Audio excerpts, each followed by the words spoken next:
إن الله وملائكته يصلون على النبي يا أيها الذين آمنوا صلوا عليه وسلموا تسليما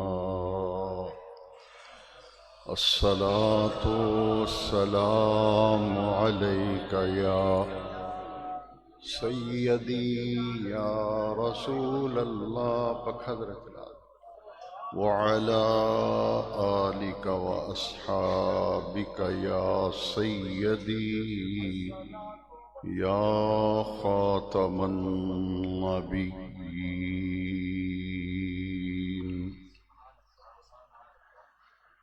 بحمد اللہ تعالی آج ایام قربانی کا تیسرا دن ہے۔ حضرت سیدنا علی المرتضیٰ کرم اللہ تعالی وجہ الکریم نے ارشاد فرمایا النحر ثلاثۃ ایام، کہ قربانی جو ہے یہ 3 دن ہے۔ حضرت عبداللہ ابن عباس رضی اللہ تعالیٰ عنہ آپ سے بھی ایک روایت مروی ہے الاضحیہ ثلاثۃ ایام، کہ قربانی کے 3 دن ہیں، 10 ذی الحجہ، 11 ذی الحجہ اور 12 ذی الحجہ۔ ان 3 دنوں میں قربانی کی جاتی ہے، اور آج قربانی کا وقت غروب آفتاب کے ساتھ ہی ختم ہو جائے گا، اور ایام تشریق یہ ذی الحجہ کی 9 تاریخ کو نماز فجر سے لے کر کل ہفتے کا دن ہے، اور کل ذی الحجہ کی 13 تاریخ ہے، کل نماز عصر تک ایام تشریق ہیں، اور غروب آفتاب کے ساتھ ہی ایام تشریق کے احکام پائے تکمیل تک پہنچ جائیں گے۔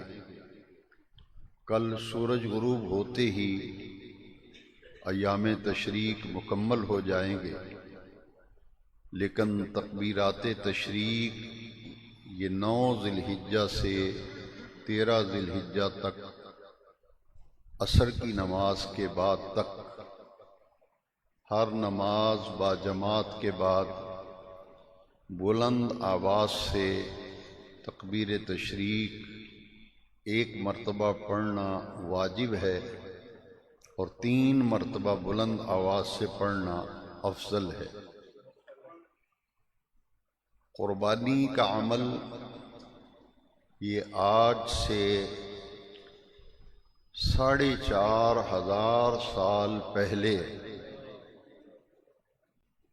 مکہ مکرمہ کے قریب ایک مقام ہے جس کا نام میدان منا ہے۔ 4,500 سال پہلے قربانی کا یہ واقعہ میدان منا میں پیش آیا۔ اللہ رب العزت نے حضرت ابراہیم خلیل اللہ علیہ السلام کو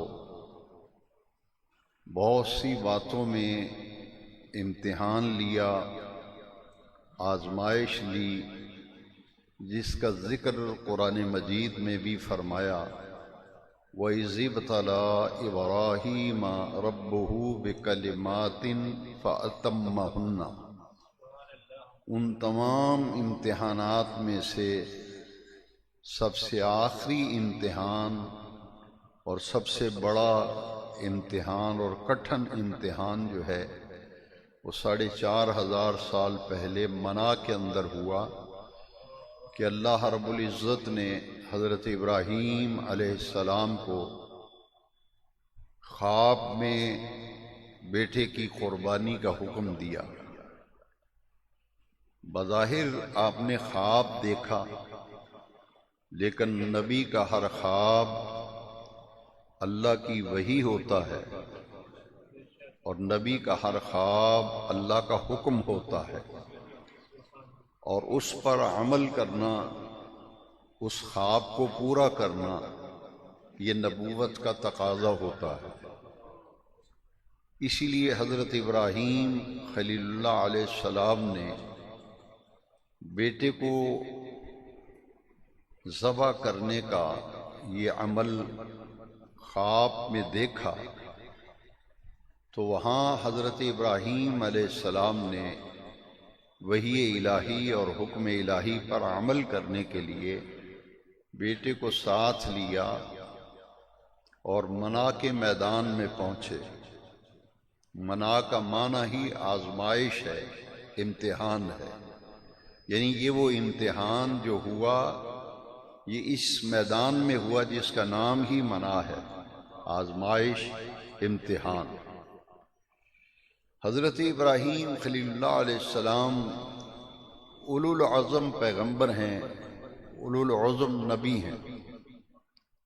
آپ کی پیدائش آج جسے ملک عراق کہتے ہیں، عراق میں آپ کی پیدائش ہوئی، اور وہ غار آج بھی عراق کے اندر موجود ہے، جس غار کے اندر حضرت ابراہیم خلیل اللہ علیہ السلام کی پیدائش ہوئی، پیدا ہوئے۔ عراق کی زیارات کے دوران خوش نصیب لوگ اس غار کی زیارت کرتے ہیں، چند سیڑھیاں اتر کر، اس زمانے میں تو سیڑھیاں نہیں تھی، لیکن زائرین کی سہولت کے لیے چند سیڑھیاں بنا دی گئیں، اور نیچے اتر کر ایک خوبصورت چاندی سے گھیرا ہوا ایک حجرہ بنایا گیا ہے، اور اس کے باہر آپ کو لکھا ہوا نظر آئے گا، ھذا مقام ولادت سیدنا ابراہیم علیہ السلام۔ جس جگہ پہ یہ چاندی کا حجرہ بنا ہے، یہ وہ جگہ ہے جہاں حضرت ابراہیم خلیل اللہ علیہ السلام پیدا ہوئے، اور یہ غار تھی اس زمانے میں۔ شہر کا نام بابل ہے، عراق، بابل۔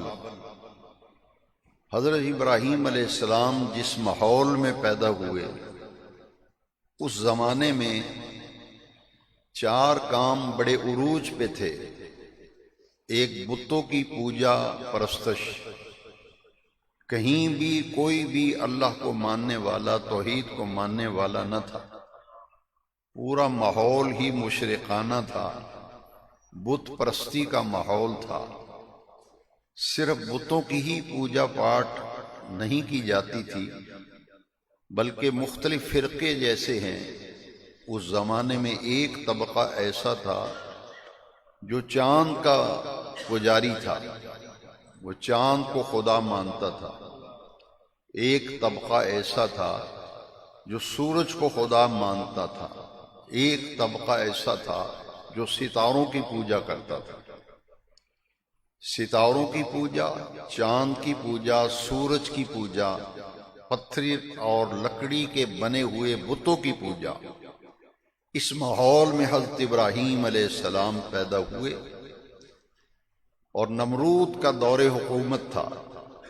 عراق کا جو بھی بادشاہ ہوتا تھا اسے نمرود کہتے تھے۔ نمرود کسی آدمی کا نام نہیں، جس طرح فرعون یہ کسی ایک بندے کا نام نہیں۔ مصر کا جو بھی بادشاہ ہوتا تھا اسے فرعون کہتے تھے، اور عراق کا جو بھی بادشاہ ہوتا تھا اسے نمرود کہتے تھے۔ سیدنا ابراہیم خلیل اللہ علیہ السلام کی پیدائش سے پہلے نجومیوں نے نمرود کو بتایا کہ تیری اس سلطنت کے اندر ایک بچہ پیدا ہوگا جو تیرے اقتدار کے لیے خطرہ ثابت ہوگا، لہذا نمرود نے اپنے دور حکومت میں اور دور اقتدار میں بہت سے بچوں کو قتل کرا دیا، اور یہاں تک کہ جیسے ہمارے ہاں خاندانی منصوبہ بندی چلتی ہے، آج اس کا نام، پہلے تو خاندانی منصوبہ بندی نام تھا اور آج کل اس کا نام چینج کیا گیا ہے محکمہ بہبود آبادی۔ اس میں مختلف طریقے ہیں کہ اولاد پیدا نہ ہو، اور اسی سازش کا ایک حصہ ہے کہ پہلے زمانے میں گھر میں بچے پیدا ہوتے تھے، اب بچہ ہی ہاسپٹل میں پیدا ہوتا ہے، اور جب پریگننٹ ہوتی ہے عورت تو ڈاکٹر ڈراتے ہیں، کہتے فوری آپریشن کرواؤ، بچے کی جان کو خطرہ ہے، ماں کی جان کو خطرہ ہے۔ تو یہ فیملی پلاننگ جو ہوتی ہے نا، اسی تحت نمرود نے ایسے طریقے اختیار کیے کہ بچہ پیدا ہی نہ ہو، لیکن اللہ کریم جب کسی چیز کا ارادہ فرماتا ہے، اذا اراد شیئا، قرآن مجید کی آیت ہے، اللہ جب کسی چیز کا ارادہ فرماتا ہے، اذا اراد شیئا، تو اللہ تعالیٰ کیا فرماتا ہے؟ کن، ہو جا، فیقول، تو وہ چیز عمل میں آ جاتی ہے۔ حضرت ابراہیم خلیل اللہ علیہ السلام کی والدہ جب حاملہ ہوئیں تو انہوں نے اپنے حمل کو چھپایا، کیونکہ اللہ کریم کی قدرت تھی، پیدا ہونا تھا اس ابراہیم علیہ السلام نے۔ تو جب پیدائش کا وقت قریب آیا، وضع حمل کا وقت قریب آ گیا، تو اللہ تبارک و تعالی نے القاء فرمایا اور آپ اس غار میں تشریف لے گئیں۔ وہاں حضرت ابراہیم علیہ السلام کی پیدائش ہوئی، اور آپ اتنی تیزی سے پلے بڑھے، ایک مہینے میں جتنا بچہ بڑھتا ہے، ایک دن میں اتنا بڑھتے تھے۔ بعض روایتوں میں آتا ہے کہ ایک سال میں جتنا بچہ بڑھتا ہے، ایک مہینے میں وہ بڑھتے تھے۔ جب آپ چلنے پھرنے کی عمر کو ہو گئے تو پھر آپ غار سے باہر تشریف لائیں۔ حضرت ابراہیم علیہ السلام قرآن مجید میں فرمایا وَلَقَدْ آتَيْنَا إِبْرَاهِيمَ رُشْدَهُ، جب ہم نے حضرت ابراہیم علیہ السلام کو رشد عطا کیا۔ رشد و ہدایت، یہ دو لفظ اکٹھے استعمال ہوتے ہیں۔ یہ ہدایت کے معنوں میں آتا ہے، شعور کے معنوں میں آتا ہے، حق اور باطل میں فرق، سچ اور جھوٹ میں امتیاز۔ یہ اللہ کریم نے رشد عطا کیا حضرت ابراہیم علیہ السلام۔ تو آپ نے دیکھا کہ میری قوم، جس بستی میں میں رہتا ہوں، کچھ لوگ سورج کو پوجتے ہیں، کچھ چاند کے پجاری ہیں، کچھ ستاروں کی پوجا کرتے ہیں۔ تو حضرت ابراہیم خلیل اللہ علیہ السلام نے بتوں کی جب دیکھا کہ لکڑی اور پتھر کے خدا بنا کر، بت بنا کر ان کی پوجا کرتے ہیں، تو آپ نے فرمایا ما ھذی التماثیل التی انتم لھا عاکفون۔ قرآن مجید فرمایا میں کیا دیکھ رہا ہوں، تم مورتیاں بناتے ہو۔ تماثیل مورتیوں کو کہتے ہیں، ہاتھ سے، پتھر سے، لکڑ سے بت بنانا، بندے کی شکل، عورت کی شکل، لکڑی کی، پتھر کی بنانا، پھر اس کو پوجنا شروع کر دینا، ان کی عبادت کرنے لگنا۔ مشرکانہ ماحول تھا۔ حضرت ابراہیم علیہ السلام نے منع کیا کہ تمہاری عقل ماری گئی ہے، خود ہی خدا بناتے ہو اور اپنے بنائے ہوئے خداؤں کو پوجنا شروع کر دیتے ہو، یہ تو خدا نہیں ہے، عبادت کے لائق نہیں ہے۔ اسی لیے وہ پہلے بیانات جمعے میں سن چکے ہیں، آج صرف اشارہ کروں گا کہ جو بتوں کو توڑا تھا حضرت ابراہیم علیہ السلام، وہ اسی لیے توڑا تھا۔ شاہی بت خانہ تھا نمرود کے دور حکومت میں، شاہی بت خانے میں جا کے سارے بتوں کو توڑ دیا، اور کلہاڑا جو تھا، تیشا جو تھا، بڑے بت کے صنم اکبر، اس کے کندھے پہ رکھ دیا۔ اور قوم نے کہا کہ یہ کون ہے جس نے ہمارے خداؤں کو یہ حشر کیا ہے؟ جب بتایا گیا کہ ایک نوجوان ہے وہ ان تماثیل، ان مورتیوں کے بارے میں باتیں کرتا ہوا سنا گیا ہے، حضرت ابراہیم علیہ السلام کو بلایا گیا اور کہا گیا انت فعلت ھذا یا ابراہیم، اے ابراہیم یہ تو نے حشر کیا ہمارے خداؤں کا؟ تو حضرت ابراہیم علیہ السلام نے چونکہ رشد عطا کیا تھا اللہ کریم نے، وَلَقَدْ آتَيْنَا إِبْرَاهِيمَ رُشْدَهُ، یہ ہے رشد۔ آپ نے فرمایا کہ عجب تماشا ہے، عبادت تم ان کی کرتے ہو، یہ تمہارے خدا ہیں اور پوچھتے مجھ سے ہو؟ آخر تمہارے خدا ہیں نا، تو اپنے خداؤں سے پوچھو کہ تمہارا یہ حشر کس نے کیا ہے۔ مجھ سے پوچھنے کی ضرورت نہیں، کیوں پوچھ رہے ہو؟ ان سے پوچھو جو تمہارے خدا ہیں، جن کی پوجا پاٹ کرتے ہو، ان سے پوچھو کہ ان کا حشر کس نے کیا ہے۔ تو جس بات کے لیے حضرت ابراہیم علیہ السلام نے یہ بات ارشاد فرمائی، وہی جواب قوم نے دیا۔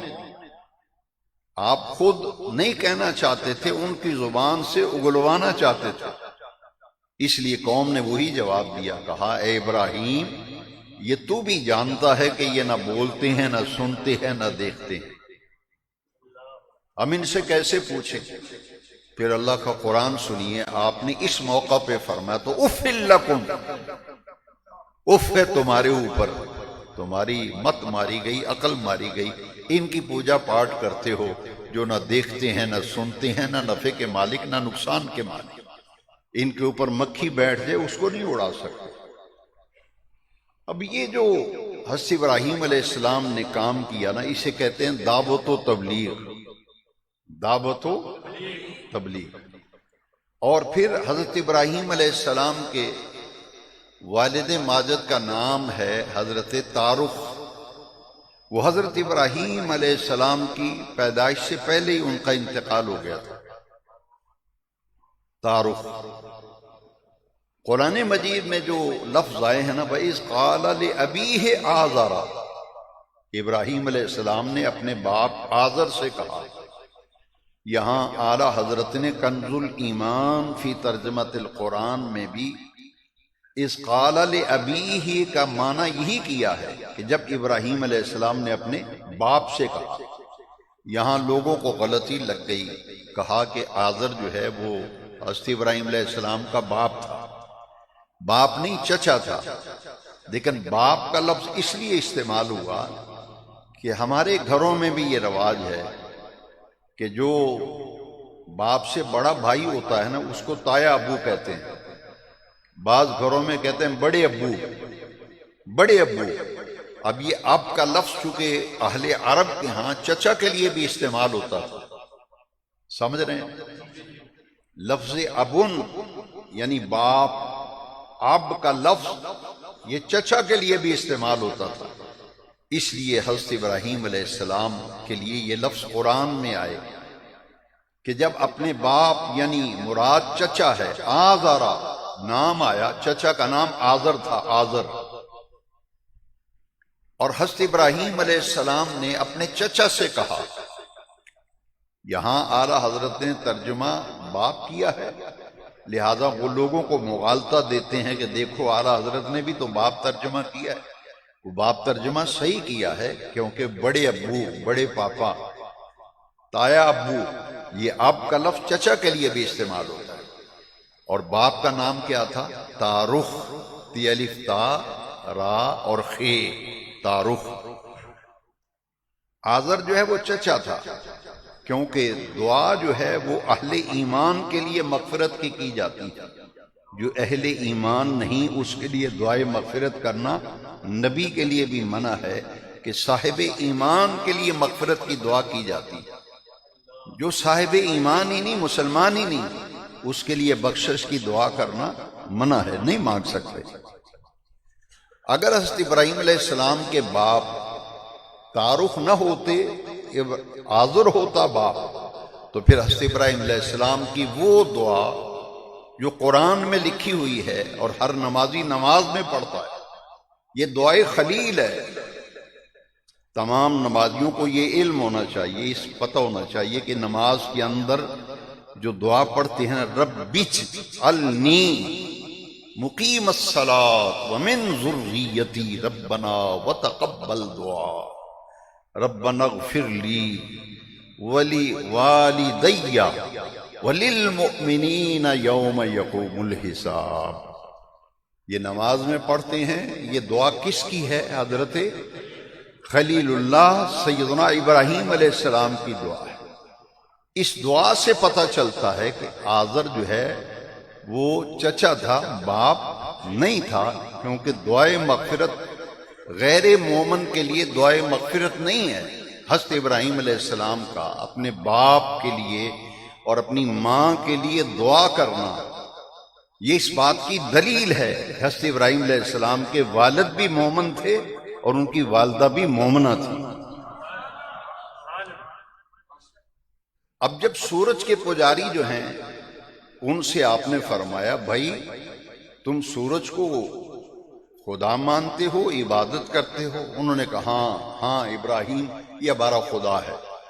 ہم نے خدا اس لیے مانا ہے کہ پوری کائنات کو روشنی دیتا ہے، پوری کائنات کو روشنی دیتا ہے. پھر آپ نے سوال کیا کہ بتاؤ اس کا بنانے والا کون ہے؟ یہ خود بخود بن گیا یا اس کا کوئی بنانے والا ہے؟ آپ نے فرمایا کہ غور کرو. انہوں نے کہا اے ابراہیم آج تمہیں ہم اپنا خدا دکھائیں گے، ہم تمہیں آج اپنا. وہ جب سورج نکلا ہوا تھا تو آپ نے فرمایا اچھا یہ ہے تمہارا خدا. اب قرآن نے بڑے حکمت بھرے انداز میں حضرت ابراہیم علیہ السلام کے وہ لفظ قرآن میں لکھ دیے. آپ نے فرمایا ھذا اکبر، ھذا اکبر، یہ تو بہت بڑا دکھائی دیتا ہے، روشنی دے رہا ہے. اور جب سورج ڈھلنے لگا، زور کا وقت ہوا، پھر دیکھا کہ غروب آفتاب کا وقت قریب آ گیا، سورج غروب ہو گیا. میں قرآن پیش کر رہا ہوں. آپ نے فرمایا اچھا خدا ہے تمہارا جو ڈوب گیا ہے. اب قرآن کی آیت ہے لا احب الآفلین. میرے بیٹوں، میرے نوجوانوں، قرآن ہے. کہا جو ڈوب جائے وہ خدا نہیں ہوتا. چاند کی چاندنی جو چاند کے پجاری تھے انہوں نے کہا ابراہیم آج رات کو ہم تمہیں اپنا خدا دکھائیں گے، آؤ ہمارا خدا دیکھو. آپ نے دیکھا تو چاند چمک رہا تھا. انہوں نے کہا کہ ابراہیم یہ ہے ہمارا خدا جس کی ہم پوجا کرتے ہیں. دیکھو اس کی چاندنی میں کتنی ٹھنڈک ہے، کتنا جمال ہے. جب سحری کا وقت قریب آتا گیا وہ چاند کی روشنی بھی مان پڑتی گئی یہاں تک کہ غائب ہو گیا. آپ نے فرمایا جو ڈوب جائے اور غائب ہو جائے وہ خدا نہیں ہوتا. اسی طرح ستاروں کے کواکب پرست، شمس پرست، قمر پرست. اب جو کواکب پرست تھے ستاروں کے پجاری، ستارہ پرست، انہوں نے کہا ابراہیم آج ہم بھی تمہیں اپنے خدا دکھائیں گے. ستارے چمک رہے تھے. انہوں نے کہا یہ ہمارے خدا ہے. جب سحری کا وقت آیا ستارے بھی ٹمٹماہٹ ختم ہونے لگی، ماند پڑنے لگے. تو آپ نے فرمایا بھائی جو ایسے ہی ماند پڑ گئے ان کو خدا مانتے ہو تم، ان کو میں نہیں پسند کرتا. پھر آپ نے دعوت دی اپنی قوم کو. آپ نے فرمایا یہ تمام مشرکانہ ماحول ہے. ان الشرک لظلم عظیم. حقوق اللہ میں سے سب سے بڑا گناہ شرک ہے کہ خدا کی ذات جیسی کسی ذات کو سمجھنا اور خدا کی صفات جیسی صفات کسی بندے میں ماننا، یہ شرک کی تعریف ہے. آپ نے فرمایا یہ مشرکانہ ماحول ہے، آؤ میں تمہیں اس خالق حقیقی کی عبادت کی طرف دعوت دیتا ہوں جو معبود حقیقی ہے، جو خالق ہے پوری کائنات کا، جس کو قرآن نے بیان کیا اللہ خالق کل شیء، ہر چیز کا خالق تو اللہ تبارک و تعالی. اس قوم نے کہا کہ بات تو ابراہیم صحیح کرتا ہے، ابراہیم بات صحیح کرتا ہے. یہ دعوت و تبلیغ جب شروع کی تو آپ کا چچا جو تھا نا، یاد رہے گا نا، حضرت ابراہیم علیہ السلام کے ابا جی کا نام کیا تھا؟ حضرت تارخ۔ وہ تو پیدائش سے پہلے انتقال کر کے، جیسے ہمارے نبی کریم علیہ السلام کے ولادت سے پہلے حضرت عبداللہ کا انتقال ہو چکا تھا۔ وہ موحد تھے، موحد، یعنی ایک رب کو ماننے والے تھے۔ ایک ذات ایسی ہے اس زمانے میں جس بندے کا صرف یہ عقیدہ ہو کہ ایک ذات ہے جو پوری کائنات کا نظام چل رہی ہے، اس کو موحد سمجھا جائے گا، اس کی نجات یقینی ہو جائے گی۔ حضرت ابراہیم خلیل اللہ علیہ السلام نے دعوت و تبلیغ کا آغاز اپنے گھر سے کیا تھا۔ کہاں سے کیا تھا؟ اپنے گھر سے۔ وَاذْكُرْ فِي الْكِتَابِ ابراہیم، یہ ذکر جمعے میں میں کیوں کر رہا ہوں؟ اللہ کریم نے خود قرآن میں فرمایا وَاذْكُرْ فِي الْكِتَابِ مریم۔ یہ ولیوں کی اور نبیوں کو جو تذکرے اجتماعات میں، خطبات میں، تقریروں میں کی، اس لیے کی جاتی ہے۔ قرآن مجید میں اللہ کریم خود ارشاد فرما رہا ہے وَاذْكُرْ فِي الْكِتَابِ ادریس، حضرت ادریس کی باتیں بیان کیا کرو، حضرت ابراہیم علیہ السلام کا ذکر کیا کرو، قرآن میں موجود ہے۔ حضرت مریم ولیہ ہیں، ان کا ذکر قرآن میں۔ حضرت ابراہیم خلیل اللہ علیہ السلام کے چچا نے کہا کہ بھتیجے ابراہیم تم جوان ہو گئے ہو، اب کام کاج کے اندر میرا ہاتھ بٹایا کرو۔ تو یہ چچا جو تھا نا آزر، اس کا کاروبار تھا، یہ بت بناتا تھا، بت بنا کے بیچتا تھا گلیوں بازاروں میں۔ اس نے ایک ٹوکرا لیا اور ٹوکرے میں بت بنا کے رکھ کے حضرت ابراہیم علیہ السلام کے سر پہ وہ ٹوکرا رکھ دیا کہ یہ ٹوکرا لے جاؤ اور گلیوں بازاروں میں آواز دو کہ آؤ خداؤں کو خرید لو، خداؤں کو خرید لو۔ حضرت ابراہیم علیہ السلام جب گئے نا تو آپ نے پرانے زمانے میں، میرے جو زیادہ عمر کے لوگ بیٹھے ہیں، ان نوجوانوں نے شاید وہ زمانہ نہیں دیکھا، میں نے وہ دیکھا، چھوٹا عمر میں تھا تو ہماری گلی میں ایک آدمی آتا تو اس نے ٹوکرے میں کھلونے رکھے ہوتے تھے، اونٹ، گھوڑے، گائے، وہ ٹوکرے میں رکھ کے آوازیں دیتا تھا، کھڈونے لے لو، کھڈونے لے لو۔ ایک بیل اور ایک گائے بنائی ہوتی تھی، اس کے گلے میں رسی ڈال کے نا اس کو گلی میں چلاتا تھا۔ بچے جب دیکھتے تھے کہ گھوڑا دوڑ رہا ہے، گائے دوڑ رہی ہے، گھر ماما کو جا کے مجبور کرتے تھے، میں کھڈونے لینے نے، میں کوڑا لینا ہے، میں گاں لینی ہے، گلی میں کھڈونے بیچن والا ہے۔ حضرت ابراہیم علیہ السلام جب صبح گئے، شام کو اسی طرح واپس آ گئے، ایک بھی خدا نہیں بکا۔ حاضر پریشان ہو گیا، اس نے کہا میرا تو منڈی میں نام ہے، میرا بنایا ہوا مال تو ہاتھوں ہاتھ بکتا ہے، میں آرڈر پورے نہیں کر پاتا۔ کیا بات ہے؟ ابراہیم جاتا ہے، جیسے لے کے جاتا ہے واپس آ جاتا ہے۔ پتہ کیا کہ ماجرا کیا ہے، انہوں نے کہا کہ تیرا بیٹا جو ہے نا، بھتیجا، یہ بتوں کی تذلیل کرتا ہے، خریدے گا کون؟ وہ جب آواز لگاتا ہے نا، یہ نہیں کہتا کہ خداؤں کو خرید لو، یہ کہتا ہے کہ آؤ تمہارے لیے وہ خدا کے لے کے آیا ہوں، نہ جو دیکھتا ہے، نہ سنتا ہے، نہ بولتا ہے، نہ کسی نقصان کا مالک، نہ کسی نفع کا مالک۔ ہے کوئی خریدنے والا؟ اور جو خدا کے گلے میں رسی ڈال کے گلی میں گھسیٹ رہا ہے نا، راستے میں نالی آتی تھی، اس میں ڈبکیاں دیتے تھے، اور جب کہیں گرد و غبار گلی میں آتا تھا تو وہاں اس کو سرخی پاؤڈر لگاتے تھے خوب، اس کے چہرے پہ گرد و غبار، وہ گھٹا وغیرہ، اور پھر پانی میں ڈبکیاں، حالت ہی بگڑ گئی خداؤں کی۔ انہوں نے کہا کہ اے آزر، ان خداؤں کو کون خریدے گا؟ یہ تیرا بھتیجا تو انہیں ذلیل کرتا ہے، یہ اشر کرتا ہے، نالیوں میں پھراتا ہے، گرد و غبار آ جائے ان کا منہ آلودہ کرتا ہے، تو کون خریدے گا؟ انہوں نے کہا ابراہیم، اب تیرے مال کی منڈی مندی ہو گئی ہے، مندے دن آ گئے ہیں، اب تیرا مال نہیں بکے گا۔ کیوں؟ یہ کھرا سودا لے کے آ گیا، یہ منڈی میں کھرا سودا لے کے آ گیا ہے، اور سچے اور حقیقی رب اللہ کی طرف بلاتا ہے، دعوت دیتا ہے تو سچے خدا کو چھوڑ کر جھوٹے خداؤں کو کون لے گا؟ کون لے گا؟ گھر سے تبلیغ شروع کی، نتیجہ یہ نکلا کہ عراق بابل شہر کا نام تھا، چچا نے گھر سے نکال دیا حضرت ابراہیم علیہ السلام کو گھر سے۔ اس نے کہا نکل جا، میرے خداؤں کو تو برا بھلا کہتا ہے، میرے منڈی کا مال سارا میرا تہس نہس کر دیا ہے، کاروبار میرا کاروبار فنا کا پٹھا باتا ہے میرے کاروبار میں، نکل جا یہاں سے۔ اب سنیے اللہ کا قرآن کیا کہتا ہے، چچا کو جواب دیا پھر حضرت ابراہیم علیہ السلام۔ اللہ اکبر، سورہ صافات پڑھیے قرآن۔ حضرت ابراہیم علیہ السلام نے فرمایا انی ذاہب الی ربی سیہدین، میں چلتا ہوں، گھر بار سنبھالو، کاروبار سنبھالو، ہر چیز سنبھالو، میں اللہ کے راستے میں نکل رہا ہوں۔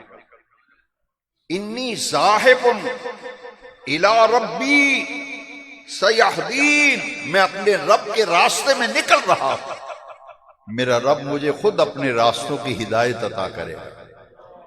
پھر عراق سے چلے حضرت ابراہیم علیہ السلام، اور کہاں پہنچے؟ شام۔ عراق سے ملک شام میں پہنچے حضرت ابراہیم خلیل اللہ علیہ السلام، پھر آباد ہوئے، وہاں شام میں گئے، مصر سے ہوتے ہوئے گئے تھے۔ پھر حضرت حاجرہ باندی جو ہیں انہیں بطور گفٹ تحفہ مصر کے بادشاہ نے پیش کی تھی، حضرت سارہ بھی تھی، حضرت حاجرہ تھی۔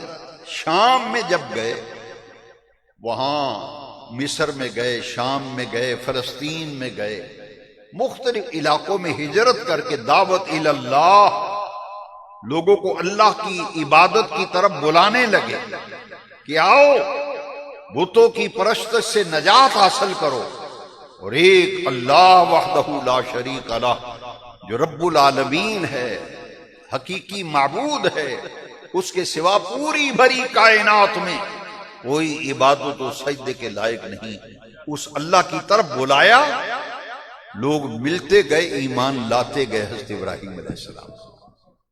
یہاں آپ نے دعا مانگی، پھر ملک شام میں جا کے دعا مانگی، انی ذاہب الی ربی سیہدین، چچا کو کہہ کر گھر سے خدا حافظ کہہ کے نکل گئے۔ شام میں جب گئے، مصر میں گئے، فلسطین میں گئے، پوری زندگی حضرت ابراہیم علیہ السلام کی سفر میں گزری ہے۔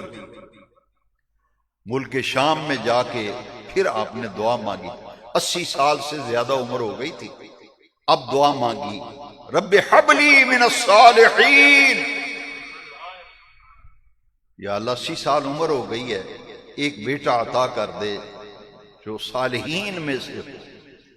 خلیل اللہ حضرت ابراہیم دعا مانگتے ہیں، اللہ کا قرآن فرماتا ہے، سنیے قرآن کیا کہتا ہے، فَبَشَّرْنَاهُ بِغُلَامٍ حَلِيمٍ، ہم نے ایک حلم والے بچے کی بشارت دے دی۔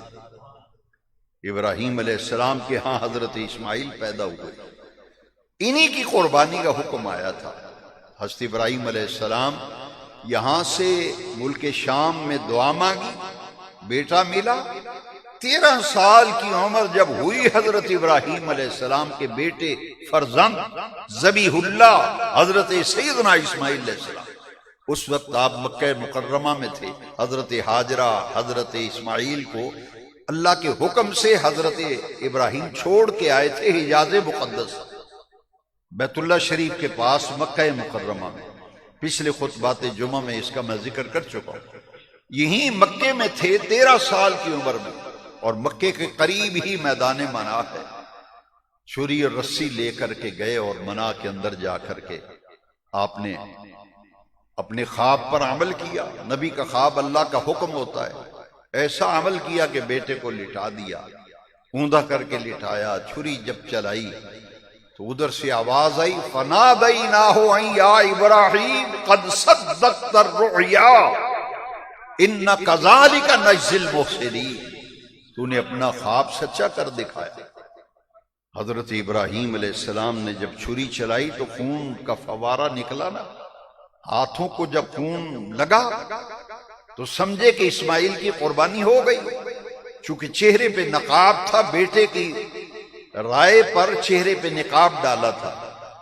نقاب پلٹ کے دیکھا، ادھر جبرائیل کھڑے ہیں، ایک طرف جبرائیل کھڑے ہیں اور حضرت ابراہیم علیہ السلام نے جب دیکھا کہ میں نے تو لٹایا تھا اسماعیل کو لیکن مینڈا ذبح ہوا پڑا، حضرت ابراہیم علیہ السلام نے اونچی آواز سے کہا اللہ اکبر اللہ اکبر،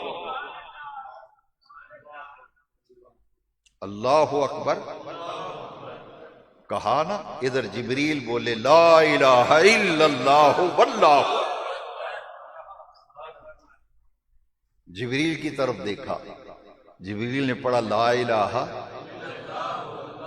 اور بائیں طرف دیکھا تو اسماعیل کھڑے ہیں اور اسماعیل علیہ السلام نے پڑھا اللہ اکبر وللہ الحمد۔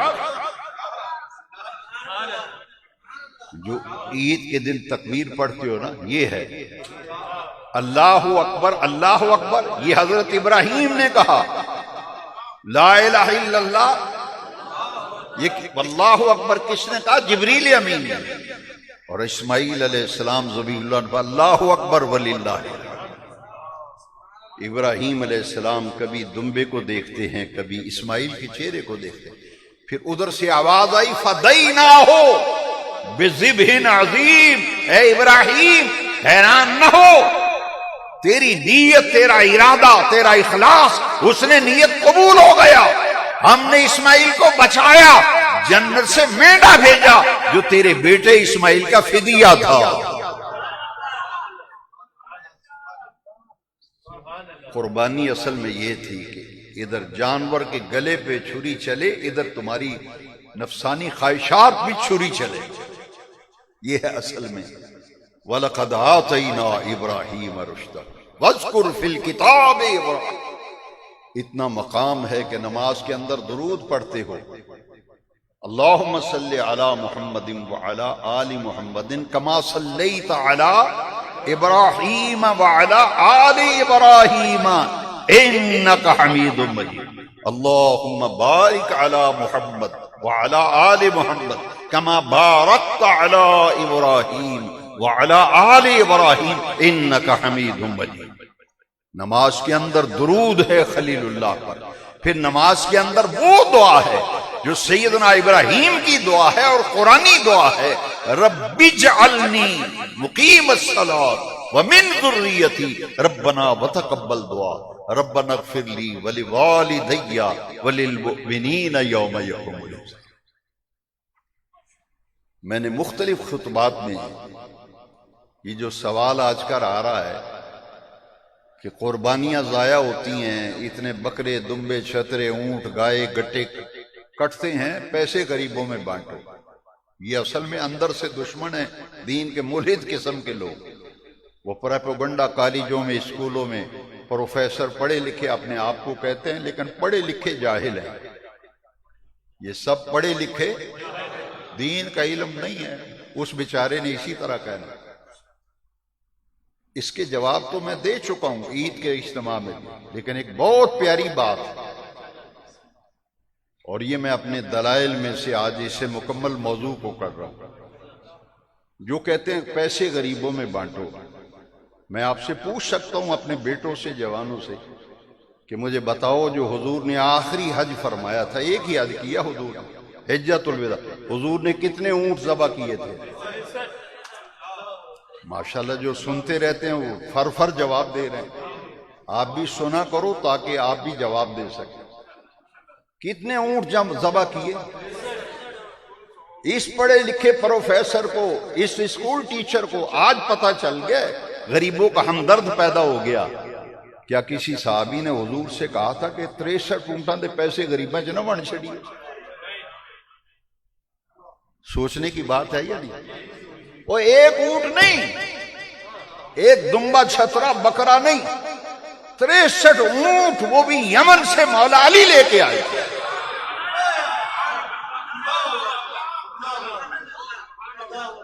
اچھا میلاد النبی کا آئے، میلاد النبی کی محفل ہو، 11ویں شریف ہو، کوئی نیکی کا کام کہتا نہیں، اسی ہوں دیگاں شیگاں چھڑ دیتیاں، اسی محفلہ نہیں کراندے، اسی غریباں نو پیسے بن جائے۔ بھئی ہر چیز کا مصرف الگ الگ ہے، جہاں مصرف کا معنی جہاں پیسے خرچ کرنے، زکوٰۃ کا مصرف اور ہے، صدقات و خیرات کا مصرف اور ہے۔ مسجد کو زکوٰۃ لگتی ہے، اس لیے مصرف پہچانا۔ کتنے اونٹ ذبح کیے نبی پاک نے؟ 63 اونٹ ذبح کیے، 100 اونٹ یمن سے لائے تھے حضرت علی۔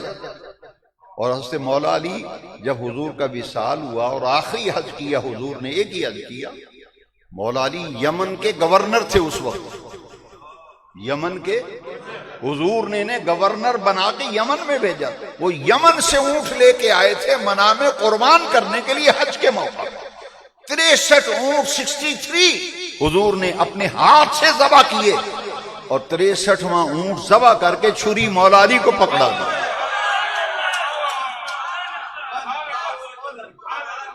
پھر مولا علی نے باقی سارے اونٹ مولا علی نے ذبح کیے۔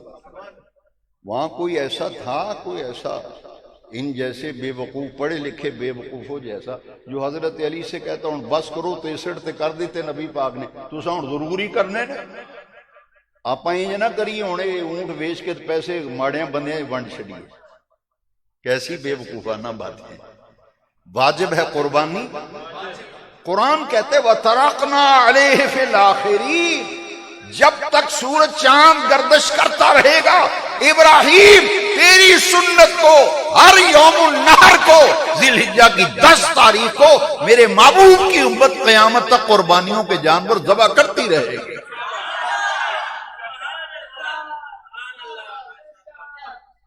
قربانی تو ایک واجب ہے، حضور نے ایک نہیں، بڑے جانور میں کتنے حصے ہوتے ہیں؟